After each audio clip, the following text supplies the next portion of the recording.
So at the meeting, there's a session which will be discussing some of the ways that better metrics can help accelerate drug development in multiple myeloma. And this is a session that will include both FDA and EMA staff.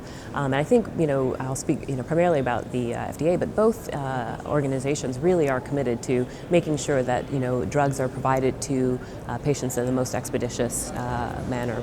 And so there's lots of programs that we have to expedite drugs that we really think are effective.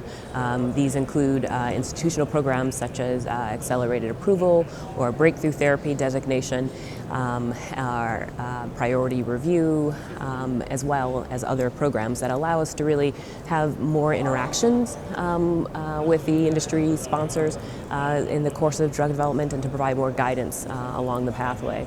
And then we have various oncology-specific programs and pilots as well that we're doing that specifically focus on ways to expedite drugs within oncology. These include the real-time oncology review pilot and the assessment aid pilots. And I'll just mention maybe the real-time oncology review pilot. The idea is that, oftentimes a lot of work goes on to submit an application for approval.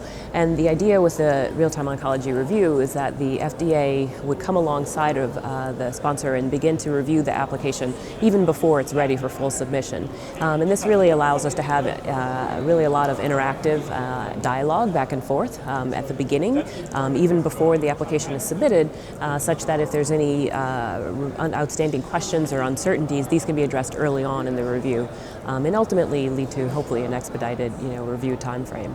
So it's these sorts of efforts and others that really we're hoping will allow us and provide mechanisms for us to engage better and more efficiently with industry sponsors throughout the drug review process.